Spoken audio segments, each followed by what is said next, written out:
मनुष्यों, हम सभी का महान पुण्य का उदय है जो हमें भगवान जिनेंद्र की देशना का श्रवण करने मिला है। आज आचार्य भगवान पूज्यपाद स्वामी चर्चा कर रहे हैं त्यागाय शेषे वित्तमवित्तः संचिनोति यो स्वशरीरस्य पंकेन स्नास्यामिति विलम्बते।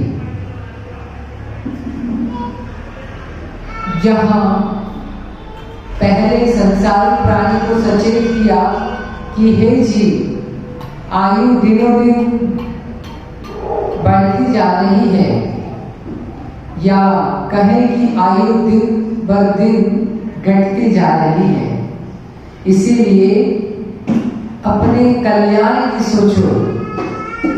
तो शिष्य होते हैं, वो कहता है कि धर्म तो बचपन का नहीं, बचपन का काम है। अभी मैं युवा हूँ, अभी तो मुझे धन कमाना है, धन कमा लेता हूँ, फिर बाद में धर्म कर लूंगा। तो आचार्य परमेश्वर से समझा रहे हैं कि त्यागाय शेषे वित्त की पुण्य की प्राप्ति होगी। इसलिए जो दान करने के लिए जो धन कमाता है, धन क्यों कमा रहे हैं? उससे पूछा, आप धन कमा के करोगे क्या? बोले, मैं धन कमा करके परिवार तो चलाऊंगा, साथ में अलग अलग जगह पर दान भी दूंगा। तो ऐसे जीव को समझा रहे हैं कि हे जीव, तू दान करने के लिए धन कमा रहा है, तो तेरा धन कमाना वैसा है जैसे कोई व्यक्ति कीचड़ में लौट रहा है। बोले, मैं कीचड़ में थोड़ा सा अच्छे से लौट जाऊं, क्यों? क्योंकि फिर मेरे को स्नान करना है ना, स्नान करना ही है, तो पहले मैं अच्छे से कीचड़ से लथपथ हो जाता हूं। तो वही आचार्य भगवान कह रहे हैं कि जब आपको सीधे सीधे ही सत्य का मार्ग बताया है, तो श्रेष्ठ यही है कि हम उस सत्य मार्ग का अनुसरण करें। जीवन में अनेकों ऐसे उदाहरण देखने मिलते हैं। पुराने समय में ऐसे विद्वान थे, पंडित बनारसी दास जी। उनका नियम था कि वो टोपी का व्यापार करते थे, टोपी बेचने का। तो उनका नियम था कि मैं एक दिन में 25 टोपी से अधिक नहीं बेचूंगा और एक नियत समय तक व्यापार करेंगे। इसके अलावा जो भी धर्माचरण की क्रियाएं थी, सामायिक हो, प्रतिक्रमण, प्रतिदिन वो बराबर समय पे करते थे। तो ऐसे पंडितों ने जो लिखा है, निर्लोभ वृत्ति से जो लेखन किया जाता है या जो वक्तव्य किया जाता है, वह शब्द नहीं, शब्द ब्रह्म बन जाते हैं। तो इसीलिए संसारिक प्राणियों को समझा रहे हैं कि आप धर्म के लिए धन की आकांक्षा मत करो। कि हम कुछ लोग दान इसलिए करते हैं कि हमारा जो टैक्स है वो बच जाए। तो यहाँ पर यही समझा रहे हैं कि धन कमा के धर्म में दूंगा, ऐसा सोचना भी आपका श्रेष्ठ नहीं है। श्रेष्ठ यही है कि जिस धन के पीछे भाई में, जिस धन के पीछे पिता पुत्र में, जिस धन के पीछे सगे संबंधियों में विकल्प खड़े हो जाए, ऐसे धन की आसक्ति क्यों करना? श्रेष्ठ वह है, धन कमाने का प्रयोजन क्या है, हमें यह विचार करना चाहिए। कि सुख समृद्धि, शांति, परिवार का जीवन यापन और सामाजिकता का परिपालन, संतान का परिपालन, एक सामान्य रूप से एक गृहस्थ का यही उद्देश्य रहता है। तो उसके पीछे जो मूल उद्देश्य यही रहता है हर क्रिया के पीछे कि हमें सुख और शांति की प्राप्ति हो। सुख और शांति की प्राप्ति यदि बिना धन कमाए ही हो रही है तो वह तो श्रेष्ठ नहीं, सर्वश्रेष्ठ है। ऐसे ही आगम में अनेक उदाहरण आते हैं कि एक पंडित जी थे, वह शासन का काम करते थे। तो शासन का काम, शासन की ओर से उन्हें दीपक दे रखा था कि आप जो भी काम करोगे, पुराने समय में जब रोशनी नहीं थी तो आप ये दीपक जलाना और इससे काम कर लेना। उन पंडित जी की वृत्ति देखना, जब वह शासन का काम करते तो शासन का दिया जलाते, ठीक है, और जब अपना निजी काम करते तो वह दिया बुझाकर बढ़ा करके अपना निजी दीपक जलाते। कितनी निर्लोभ वृत्ति थी। बिना निर्लोभ वृत्ति आए मन में पवित्रता जन्म नहीं ले सकती। हम हैं कि लोभ के पीछे अपनी पवित्रता को भी दांव पर लगा देते हैं। तो आचार्य भगवान यही समझा रहे हैं कि हमें धर्म करना ही है तो क्यों ना धन के आश्रय से विमुख होकर के सीधे सीधे धर्म में प्रवेश किया जाए। यह हमारी आत्मा की उज्ज्वलता भी बढ़ाएगा और भावों की उत्कृष्टता को भी वृद्धिंगत करेगा। ऐसे अनेकों उदाहरण आते हैं कि श्रावकों ने अपने जीवन में किस तरीके से धर्मोपार्जन के लिए धन का त्याग कर दिया। उन्हें कोई विकल्प नहीं था। यहां बता रहे हैं कि जीव की जहां जहां पर दृष्टि जा रही है वह स्वयं को खो रहा है। पैसा प्राप्त हो जाए, मांस को निहारता है। देखते हैं ना जॉब वाले कि कब 10 तारीख आएगी, कब 7 तारीख आएगी, पेमेंट कब आएगा। यह ध्यान नहीं जा रहा है कि जितना जल्दी समय निकलेगा उतनी जल्दी श्वासें भी निकलेगी। समय के साथ श्वास भी तो जा रही है। समझने का विषय है, जितने जितने आप धनी बनते चले जा रहे हैं उतने आप छोटे होते जा रहे हैं। आयु घट रही है, धन बढ़ रहा है, आप छोटे हो रहे हो कि नहीं। 80 साल के दादा से उनका पोता बड़ा है, क्योंकि उसके पास जीवन बहुत बड़ा है, और 80 साल के पोते जो दादा हैं उनके पास अब कम है। तो ये वृद्धों को समझा रहे हैं कि अब आप घर गृहस्थी के विकल्पों को छोड़ दो। एक वृद्ध दादा थे, उनके 4 बेटे थे, अंतिम समय का टाइम था तो वो चारों बेटे उनके पास आए। तो जब चारों बेटे मिलके चले गए तो पूछा, वो लेटे हुए थे दादा, पूछा पहला बेटा कहाँ है? बोले वो आपके पेट दबा रहा है। दूसरा बेटा कहाँ है? वो आपके हाथ दबा रहा है। जब तीसरे बेटे से पूछा, तीसरे बेटा, तो वो महाराज जी, वो सेठ जी आपके पास में ही है, आपके पानी आदि की व्यवस्था कर रहा है। फिर बोले चौथा बेटा, तो वो भी यही है, वो सब जो देखने आ रहे हैं उनको संभाल रहा है। तो वो पूछ रहे हैं कि जब चारों यहाँ पे, दुकान पे कौन है?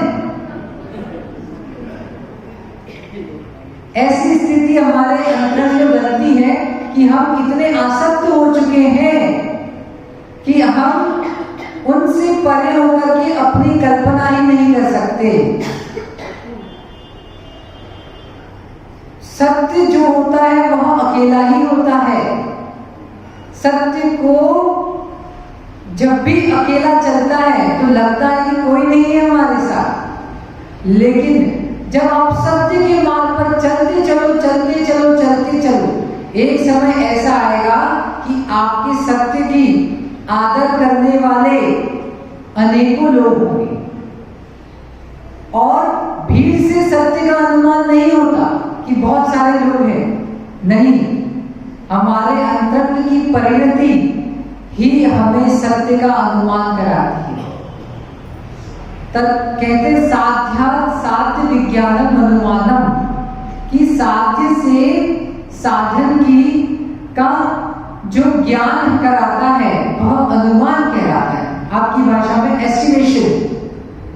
तो यह अनुमान ज्ञान हमें कह रहा है कि हे जीव, अपने भावों को निहार लो, भावों की परिणति किस ओर जा रही है, वैसे ही हमारे भव की परिणति जा रही है। श्रेष्ठ है जिस प्रज्ञा से बंद किया है, जिस लॉक चाबी से आप ताला बंद करते हो तो ताला खोलते किससे हो? उसी चाबी से। ऐसे ही जिस भावों से बंद किया है, उसी प्रज्ञा से, उसी भावों से हमें बंध से निर्बंध होना है। एक सूत्र बोलिए, भावेन बंधो भावेन मोक्षो। यह भाव ही हमारे संसार के बंध का कारण है और यही भाव हमारे मोक्ष का कारण है। तो हमें भाव, क्रिया, अभिप्राय, इन दोनों को सामंजस्य के साथ आंतरिक जगत और बाह्य जगत से सामंजस्य की पद्धति में जीते हुए सतत स्वयं का और पर के उपकार का पालन कर प्रत्येक जीव को आनंद का, धर्माचरण का मार्ग दिखाए, इसी भावना के साथ भगवान महावीर स्वामी की जय।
जनन मरण गीतम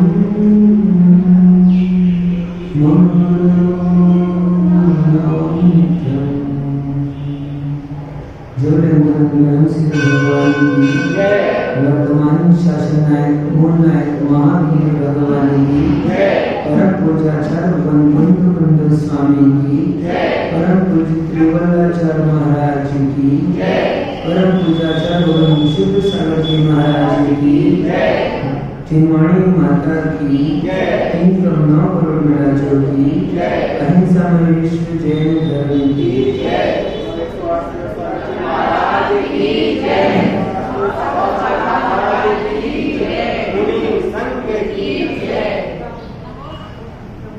बंधुओं, हम सभी के महाभाग्य का उदय हुआ है जो सर्व के प्रभु की देशना हमें प्राप्त हो रही है।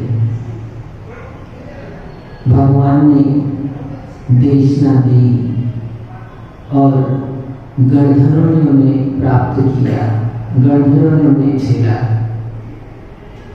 तदुपरांत द्वादशांग श्रुत ज्ञान की रचना की और उस श्रुत ज्ञान के अंश के रूप में ही हमारे पास में वर्तमान में शास्त्र उपलब्ध है। कोई सोच सकता है कि ये साक्षात भगवान की वाणी तो नहीं है, तो इसका आदर समादर, इसका बहुमान क्यों हो? भगवान की वाणी तो कहाँ चतुर्थ काल में आज से 2500 वर्ष पहले भगवान महावीर की विपुलाचल पर पर्वत पर देशना की थी, तो वो गणधरों ने प्राप्त की और क्रम से घटते हुए अंश रूप में प्राप्त हुई।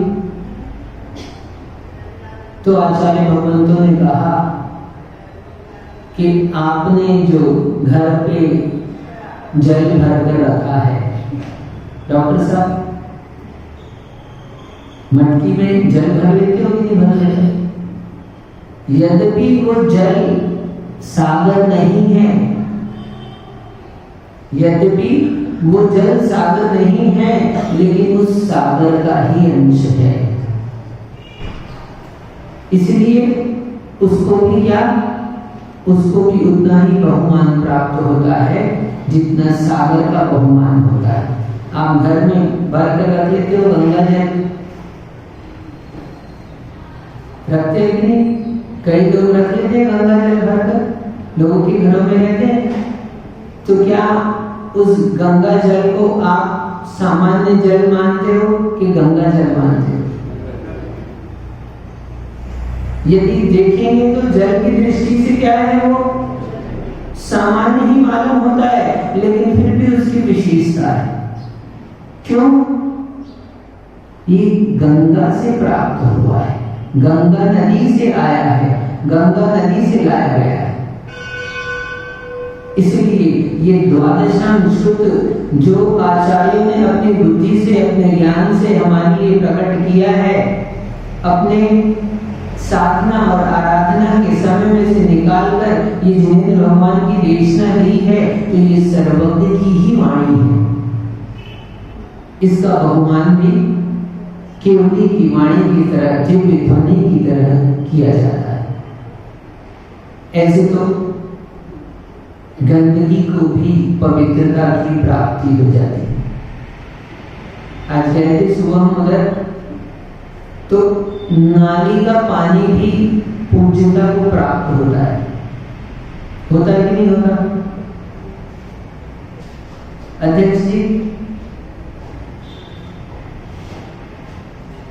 होता है। कैसे होता है? थोड़ी देर से समझ में आता है। हम लोगों की यही आदत है, हम नाली के पानी को नाली का पानी ही देखते रहते हैं।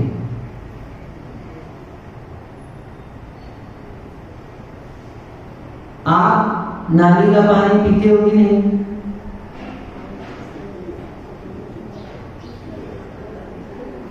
हाँ, नहीं पीते। पीते हो? यहाँ सरकारी नल आते कि नहीं आते? आते? आते हैं ना, उसमें पानी आता है, उस पीते हो कि नहीं पीते? वो पानी आता है लेकिन वो अवस्था वो नहीं है। ठीक, पानी तो आप वही पीते हो लेकिन उसकी अवस्था वो नहीं रहती। पानी के साथ तो आपको उसकी अवस्था बदल जाने पर उसकी अवस्था का भान होता है, दृष्टि आपकी उसकी अवस्था पर होती है, लेकिन व्यक्ति के साथ ऐसा ही व्यवहार होना चाहिए। हमारी बात कुछ समझ में नहीं आ रही है? आ रही कि नहीं आ रही? नहीं आ रही ना? अभी आती है, इसलिए कह रहे हैं। हमने देखो, हम कह रहे थे कि नाली का पानी भी पूज्यता को प्राप्त होता है, हो जाता है कि नहीं होता? आप देखो, जिन नदियों को आप पवित्र मानते हो, जिन नदियों की आराधना करते हो, जिन नदियों में स्नान करके आप अपने आप को स्वच्छ मानते हो, यद्यपि नदियों में स्नान करने से कोई स्वच्छ नहीं होता। नदियों में स्नान करने से स्वच्छ होते क्या? आप लोग नहा धोकर आए, स्वच्छ हो कि नहीं?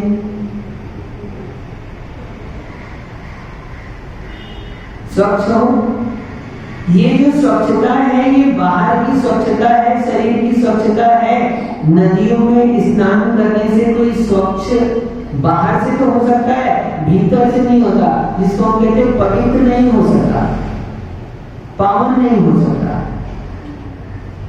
एक बात याद आ गई, ऐसा ही हुआ जब महाभारत हुआ, तो महाभारत के युद्ध के पश्चात पांडव पहुंचे श्री कृष्ण के पास और सबने निवेदन किया कि हम लोगों ने युद्ध में काफी हिंसा के कार्य किए हैं, तो अब हम लोगों का मन थोड़ा विचलित हो रहा है, इसलिए हम मन को शांत करने के लिए क्या अपने पाप को धोने के लिए 4 धाम की यात्रा पर जा रहे हैं, आप भी हमारे साथ चलें।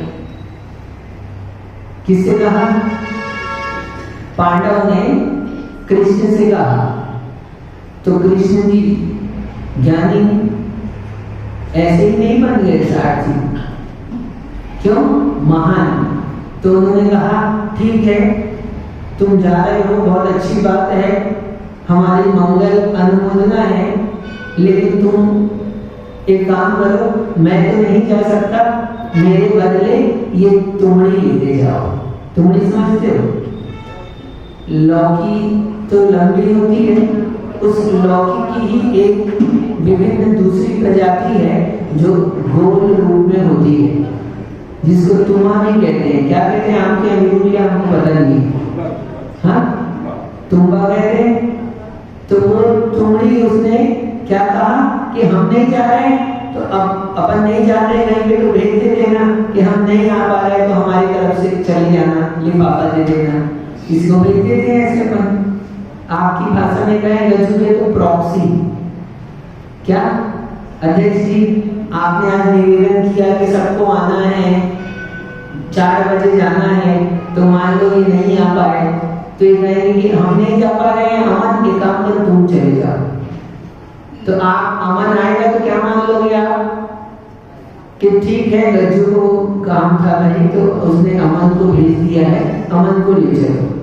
तो इस तरह उन्होंने कहा कि मैं जाने में असमर्थ हूँ, मुझे कुछ कार्य है अति आवश्यक, तो आप एक काम करो, मेरे बदले तुमड़ी को ले जाओ। तो उन्होंने कहा कि ठीक है, आपकी जैसी आज्ञा।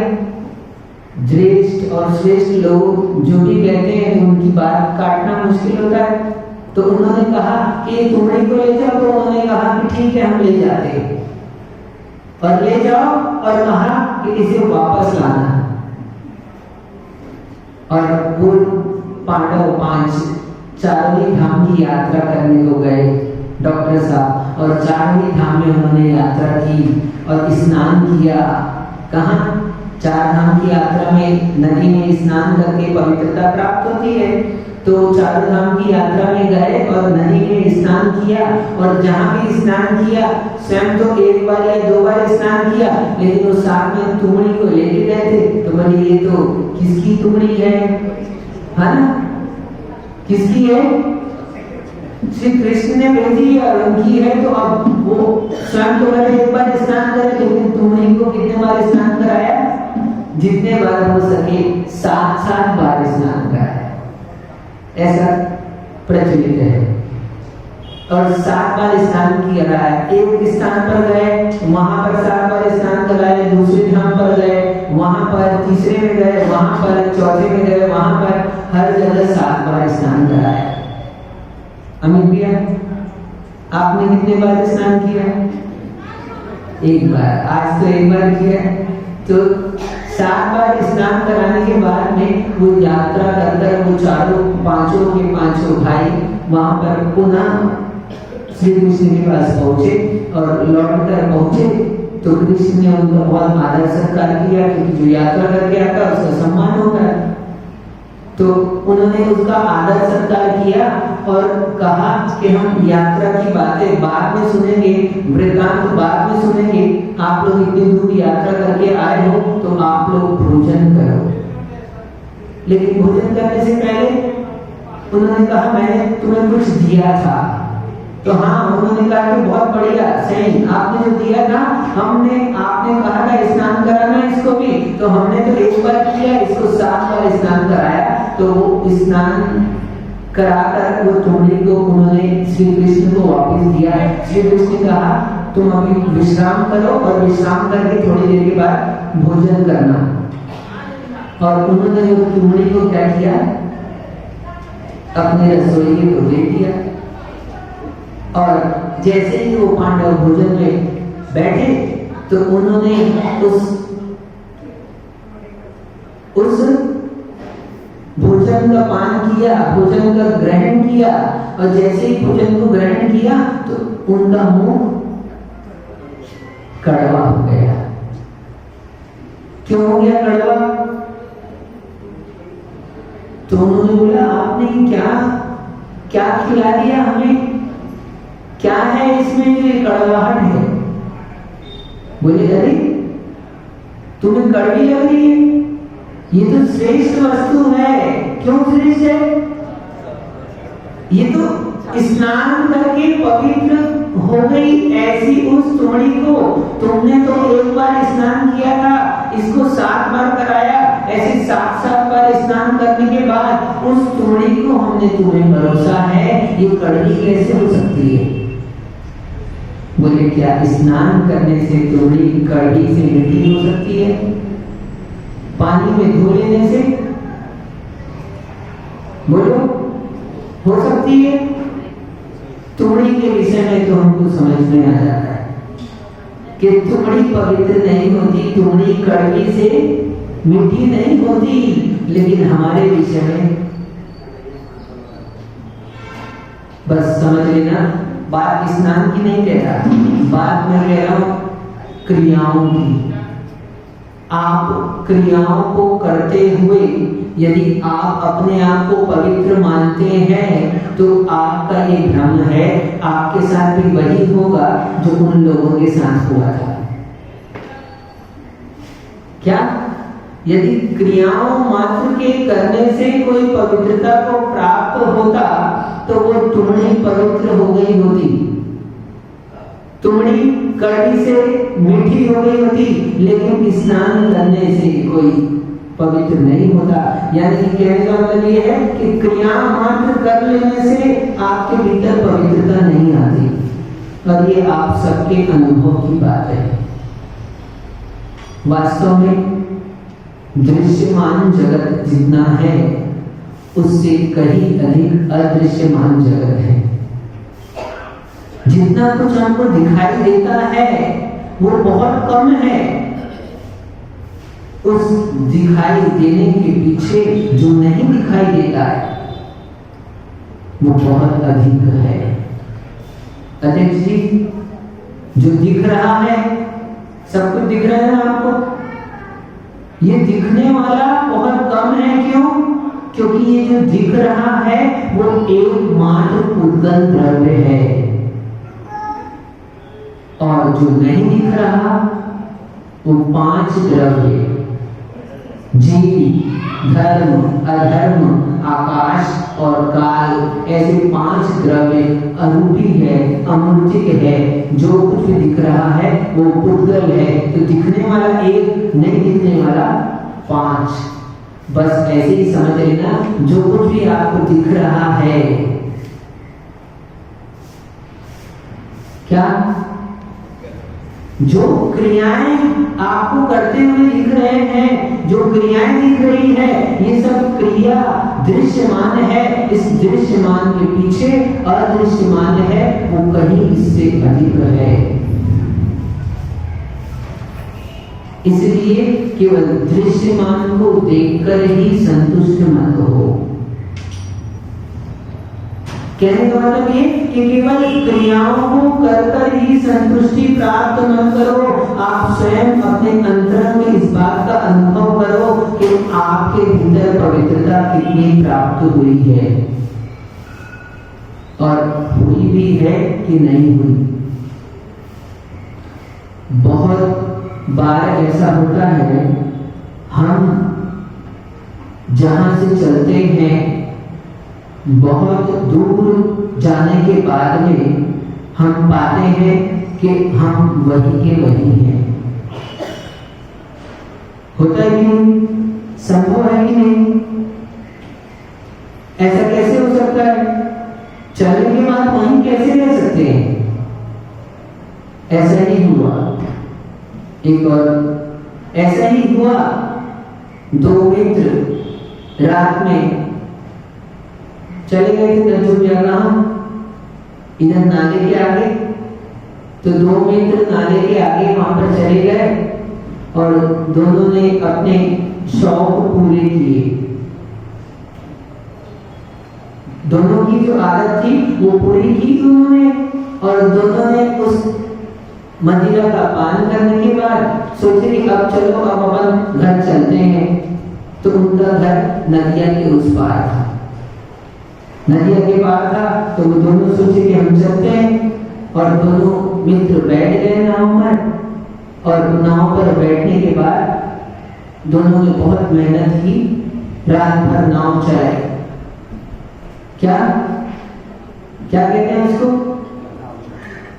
पतवार। तो उन लोगों ने दोनों भर रात भर पतवार चलाते रहे, थोड़ी देर ये थोड़ी देर वो। एक जन चलाकर थक गया तो उसने सोचा अभी तक नहीं आया घर, तो उसने दूसरे को कहा, फिर दूसरे ने चलाई, दूसरा भी चलाता रहा, तो देखे कि अपन पानी में ही है, क्या बात है। तो दोनों चलाते चलाते थक गए, और थक गए तो उनकी निद्रा लग गई, और जब थक कर सो गए वो और सुबह उठे, क्या जैसे ही वो सुबह उठे तो सुबह उठे, नींद खुली, उनको लगा कि अब तो अपना घर आ गया होगा, अब तो अपन किनारे में पहुंच चुके होंगे। तो वो उन्होंने देखा तो हम किनारे पर हैं। कौन से किनारे पर? जिस किनारे से चालू किया था उसी किनारे पर है। अब उन्होंने देखा कि अरे उसी किनारे पर है, तो क्यों है उस किनारे पर? हड़बड़ा कर दोनों उठे और पहुंचे गुरु जी के पास। बोले हमने रात भर नाव चलाई और हम इस किनारे से उस किनारे पर नहीं पहुंच पाए। अब आप ही हमारी शरण हो, आप बताओ क्या करें? हमको तो अपने घर जाना है आपको? हाँ, किसको जाना है घर? आप लोग सब यहाँ पर आए हो, वापस घर जाओगे कि नहीं? वो भिलाई से आए हैं, भिलाई वापस जाएंगे कि नहीं? जाएंगे, अपने घर जाना है। हाँ, बोले महाराज ये तो आज तो आए हैं, आज ही आप जाने का कह रहे हैं। अरे आज नहीं कह रहे, लेकिन सुनो, अपने घर जाना है ना, आप लोगों को जाना है, सुबह घर जाना है अपने, ठीक? तो गुरु जी के पास आए इसलिए कि महाराज बता दो हमको अपने घर जाना है। तो वो दोनों पहुंच गए और कहा कि अपने घर जाना है, आप हमको बताओ। तो गुरु जी ने कहा तुमने क्या किया? बोले आपने सिखाया था वैसे ही हमने नाव चलाई, जैसा आपने बताया था पूजन ऐसे की जाती है, अष्ट द्रव्य ऐसे चढ़ाई जाती है, हमने वैसे ही द्रव्य चढ़ाई। आपने बताया था ऐसे अभिषेक किया जाता है, हमने वैसे ही अभिषेक किया। आपने जैसा सिखाया था अध्यक्ष जी ऐसे दान दिया जाता है, हमने वैसे ही दान दिया। आपने जो जो बताया था हमने सब वैसे ही किया। किसने कहा? उन दोनों ने कहा कि आपने जैसे पतवार चलाना सिखाया था हम दोनों ने वैसे ही पतवार चलाई और पूरी रात भर चलाई। हम भी पूरे जीवन भर सारी पतवारें चलाते रहते हैं वैसे के वैसे। हाँ, पूरी उम्र निकल जाती है। कितनी है उम्र? रात भर की तो उम्र है हमारी, तो पूरी उम्र निकल गई हमारी वो क्रियाओं को करते करते, अभिषेक भी करते हुए, पूजा भी करते हुए, शास्त्र का स्वाध्याय करते हुए भी, और जो भी क्रिया बताई गई सारी क्रियाएं हम कर रहे हैं। पूरी उम्र निकल जाने के बाद में जब मरण का समय आता है तो हम क्या पाते हैं? हम देखते हैं हम तो वहीं के वहीं पर हैं। अब मरने का समय आ गया, अब क्या करें? तो गुरु जी ने कहा तुमने पतवार तो सही चलाई, तुमने क्रियाएं तो सारी सही करी, लेकिन एक काम भूल गए। क्या? ये नाव की जो रस्सी खूंटे से बंधी थी, तुमने उस रस्सी को तो हटाया ही नहीं, तुमने उस रस्सी को तो तोड़ा ही नहीं, उस रस्सी को तो खोला ही नहीं। अब नाव चलाने से क्या होगा? वो तो वहीं का वहीं रहने वाली है, वो नाव तुम्हारी पानी में नहीं। ऐसे ही हम सब भी व्रत करते हैं, उपवास करते हैं, त्याग करते हैं, तपस्या करते हैं, अभिषेक करते हैं, पूजन करते हैं, लेकिन मोह की रस्सी से बंधे हुए ही करते हैं। मोह की रस्सी तो हमने खोली ही नहीं है, और जब तक मोह की रस्सी बंधी हुई है तब तक कितनी भी नाव चलाते रहो। हाँ, कितनी भी नाव चलाते रहो। इसलिए सबसे पहले मोह की रस्सी खोल दो। अनादिकाल से जीव मिथ्यात्व की संगति के कारण से भी धर्म का आचरण करते हुए पुनः वहीं का वहीं पहुंच जाता है। इसलिए जब तक मिथ्यात्व का नाश नहीं करेंगे, जब तक सम्यक को प्राप्त नहीं करेंगे, जब तक अपनी इस आत्मा के स्वरूप का भान नहीं होगा, तब तक हमारा सारा धर्म थोड़ा सुख तो मिल जाएगा, संसार के भोग मिल जाएंगे, स्वर्गों का सुख मिल जाएगा, लेकिन आप संसार से पार नहीं हो पाओगे। पुनः उन भोगों को भोगकर आपको वापस 1 इंद्रिय, 2 इंद्रिय, 3 इंद्रिय आदि पर्यायों में भ्रमण करना पड़ेगा। इसलिए सबसे पहले अपने मोह का नाश करो। मोह का नाश मतलब अपने आप को पहचानो। कौन हो आप? अभी तो हम यही मानते हैं हम अध्यक्ष हैं, ज्यादा हुआ अध्यक्ष नहीं तो और कुछ। जो पर्यायों में हमारी बुद्धि लगी हुई है, पर्यायों में हमारी दृष्टि लगी हुई डिम्पल गया, इसलिए आचार्य भगवान कह रहे हैं कि आप पर्यायों से दृष्टि हटाकर अपने वास्तविक स्वरूप का भान करो। कौन हो? मैं चैतन्य स्वरूपी, ज्ञानानंद स्वरूपी भगवान आत्मा हूँ, ऐसा विश्वास पैदा करो। और जब तक ये विश्वास नहीं होगा तब तक सारा काम वो बंधी हुई नाव के चलाने जैसा है, बंधी हुई नाव में पतवार के खींचने जैसा है। इसलिए सबसे पहले अपने स्वरूप का निर्णय करो, स्वरूप को निश्चित करो, उसके बाद सारे कार्य करो। आज तो विशेष बात कहनी थी आप लोगों से। क्या थी विशेष बात? हाँ, सबको पता है, लोग सुनने के लिए आए। क्या सुनना है आज? आज इन लोगों की चर्चा प्रारंभ हो रही है। आचार्य भगवान कह रहे हैं आज से टॉपिक चालू होता है सहधर्मिणी। आचार्य भगवान कहते हैं ग्रहणी। ग्रहणी किसको कहते हैं?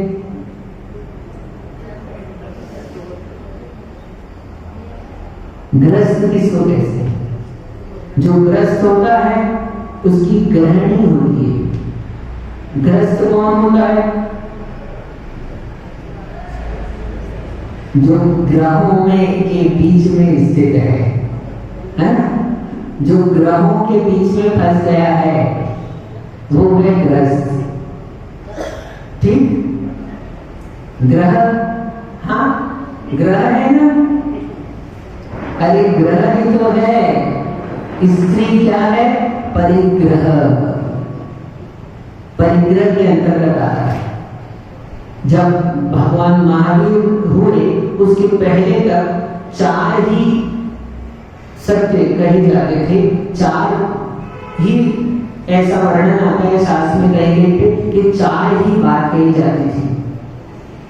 ब्रह्मचर्य को अलग से नहीं कहा जाता था। क्या? हिंसा, झूठ, चोरी, कुशील, परिग्रह 5 पाप है ना? ठीक? तो ऐसे जैसे ये 5 पाप है तो इन 5 पापों के विपरीत धर्म आचरण कहे जाते हैं। वो 4 ही कहे जाते थे। जो स्त्री है, ब्रह्मचर्य का प्रति विपरीतता, वो स्त्री भी परिग्रह में गिनी जाती थी। इसलिए तो यहाँ पर आज कह रहे हैं ग्रहणी। आचार्य भगवान कह रहे हैं वही संस्कृत में पहले आपको सुना है। यस्यामस्ति सुपत्नीत्व सौवास्ति ग्रहणी सतिम ग्रहस्याय मनालोच्य व्यते न पतिव्रता। आज ये लोग प्रसन्न होने वाले और अभी 2-3 दिन तक जब तक चलेगा विषय आपकी प्रसन्नता बढ़ती जाएगी, ऐसा मुझे लगता है। आपकी भी बढ़ सकती है। आचार्य भगवान कह रहे हैं वही उत्तम सहधर्मिणी है जिसमें सुपत्नीत्व के सब गुण वर्तमान हो। और थोड़ी देर से बताते हैं, वो मेन लाइन है, वो थोड़ी देर से बताएंगे। तो हम कह रहे हैं सहधर्मिणी। हम सोच रहे थे यहाँ पर सहधर्मिणी क्यों लिखा? संस्कृत में तो ग्रहणी कहते हैं, ग्रहणी कहा है, लेकिन ग्रहणी कहने के बाद में सहधर्मिणी कहा। सह यानी साथ में और धर्मिणी यानी जो धर्म के साथ में कार्य करे, धर्म के कार्य में साथ दे, जो साथ साथ रहकर धर्म का कार्य करे, वो सहधर्मिणी है। और यदि धर्म के काम में साथ ना दे तो पत्नी है। क्या है? पत्नी है। क्यों? पतन के काम में जो साथ दे वो पत्नी। हाँ, पतन के काम में साथ दे वो पत्नी, और जो धर्म के साथ में काम दे वो सहधर्मिणी है। तो पत्नी ही सहधर्मिणी होती है। यदि सहधर्मिणी नहीं है तो मात्र पत्नी है। सहधर्मिणी। कई लोग होते हैं स्वयं धर्म करते हैं लेकिन धर्म के काम के साथ आपको लगेगा कि ठीक बात है, धर्म तो अपना अपना है, सब अपने अपने कर्मों को फल को भुगतते हैं। तो फिर यहाँ पर आचार्य लोगों ने सहधर्मिणी क्यों कहा? जब दोनों जने करेंगे दोनों को अपना अपना पुण्य मिलेगा, अपना अपना पाप मिलेगा, उनकी जैसी भाव दशा होगी, तो साथ में धर्म करने की क्या जरूरत है? लोगों को बहुत संकोच भी होता है। यदि साथ में पूजा करने को कह दे तो पूजा नहीं करेंगे साथ। क्या? कई ऐसे व्यक्ति भी हैं जो धर्म के काम में साथ में लेकर नहीं जाते। हाँ, यात्रा में गए तो अकेले अकेले चले गए, मित्रों के साथ चले गए, महाराज के पास आए तो अकेले आ गए। क्यों नहीं लाए?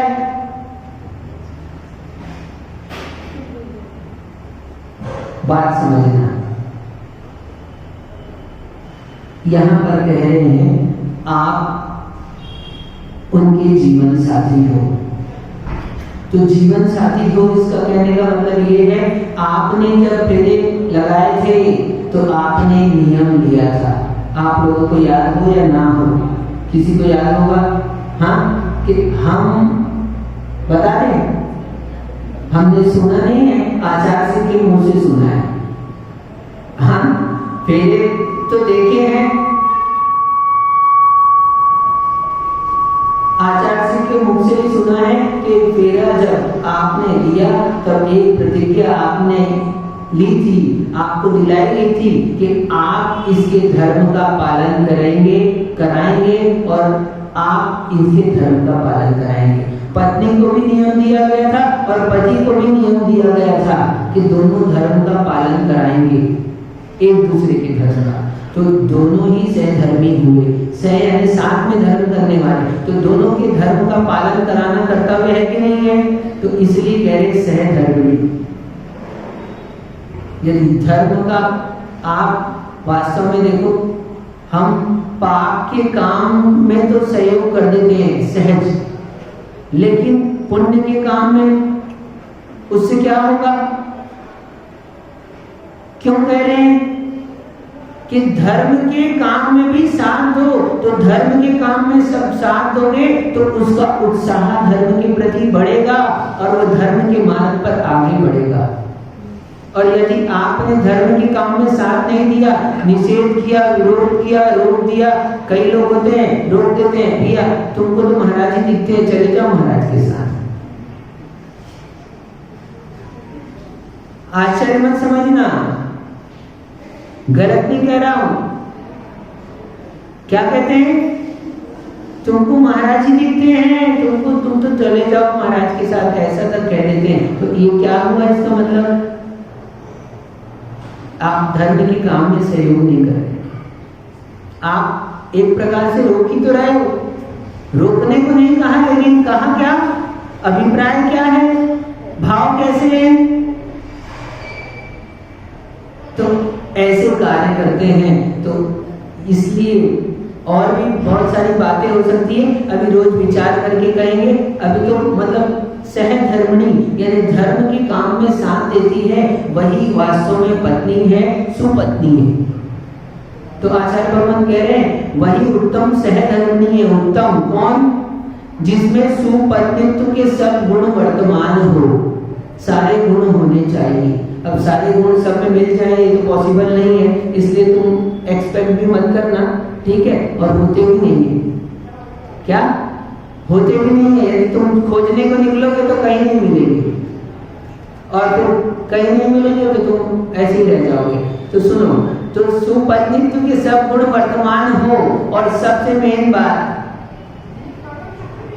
डिम्पल भैया, सबसे मेन बात अभी कह रहा हूं आप आपसे, जो ये तो इतना कहा, इसके बाद कहते हैं जो अपने पति की सामर्थ्य से अधिक व्यय नहीं करती। कौन कह रहे हैं? कि वह उत्तम सहधर्मिणी है जो अपने पति की सामर्थ्य से अधिक व्यय नहीं करती। यदि सामर्थ्य से अधिक व्यय हो सकता है क्या? हो सकता है, हो सकता है, और होता भी है, और हो जाता है। आपने सामर्थ्य आपको नहीं पता है और आपने सामर्थ्य से अधिक व्यय कर दिया है, तो क्या होगा? नुकसान क्या होगा? नुकसान होगा मानसिक तनाव। आपने यदि सामर्थ्य से अधिक व्यय किया हो, केवल इनके लिए नहीं लगाना, आप सभी सामान्य रूप में इसको समझना। आचार्य भगवान कहा करते हैं व्यय कितना होना चाहिए? कमंडल भर गए? आते हैं, चिंता मत करो। सुनो, अभी कमंडल आपने भरा, तो एक बात बताओ, कमंडल कहां से भरा? यदि आपको समझना है, गृहस्थी को सीखना भी है, तो साधु का कमंडल ध्यान में रखो। आचार्य लोग कहते हैं, लोक की अर्थव्यवस्था यदि चलानी है, अध्यक्ष जी, मंत्री जी, कोषाध्यक्ष जी, विशेष रूप से समाज की यदि अर्थव्यवस्था को चलानी है, बनाए रखना है, तो साधु का कमंडल एक ऑफिस में रखो। साधु का कमंडल सुभाष भैया दुकान में रखो, एक साधु का कमंडल एक घर में रखो। पीछी रखने को तो सब कहते हैं, मैं कमंडल रखने को कह रहा हूं। क्यों कह रहा हूं कमंडल रखने को? आप कमंडल को देखते रहना और उससे एक आपको शिक्षा मिलती रहेगी। क्या? साधु का कमंडल दिन भर में एक बार भरा जाता है या फिर 2 बार भरा जाता है। श्रेष्ठ अच्छा है कि 24 घंटे के लिए लायक पानी योग्य गर्म करके आप भर दें, तो वो एक बार से काम चल जाएगा। लेकिन आप थोड़ा गर्म करके भरते हो तो 2 बार भरना पड़ता है, या कभी कभी आवश्यकता पड़ जाए तो। नहीं तो आप लोग कहो कि महाराज ने कह दिया एक बार भरना पड़ता है, तो आप भरो ही नहीं शाम को। बोले महाराज ने कह दिया एक बार, तो खाली का खाली पड़ा। फिर तो समझना, एक बार कहने का मतलब अभिप्राय को समझो। तो साधु का कमंडल भरा जाता है। अभी आपने कमंडल भरा, डिंपल भैया, अमित भैया, कहां से भरा कमंडल? हाँ, चौके से भरा, चौके से पानी लेकर भरा, कुएं के पानी को भरा, ठीक है, ये सब बात। प्रासूप जल भरा, गर्म पानी भरा, ठीक, ये सब बात हो गई। लेकिन कमंडल कहां से भरा? जहां बड़ा मुंह था। टोटी से क्यों नहीं भरा आपने? हाँ, टोटी से नहीं भरा। टोटी से तो महाराज खाली करते हैं, टोटी से निकालकर प्रयोग करते हैं, वो उससे तो पानी निकाला जाता है। लेकिन भरा जाने के लिए बड़ा मुंह चाहिए। बस ऐसे ही समझ लो, बस आपकी गृहस्थी अच्छी चलेगी। ज्यादा कुछ मत सीखो, इतनी सी बात सीख लो, साधु का कमंडल। क्या सीखना है आज अपने को? इतनी सी बात सीखना है कि कमंडल जैसा होता है, बस वैसा ही अपने को काम करना है कि भरा जाता है बड़े मुंह से और खाली किया जाता है छोटे मुंह से। आय होती है अधिक और आय के अपेक्षा से व्यय कम होता है, और जो इस अर्थव्यवस्था से चलता है वो कभी दुखी नहीं होता, और जो इससे विपरीत चलता है वो कितना भी कर ले तो सदा दुखी होगा।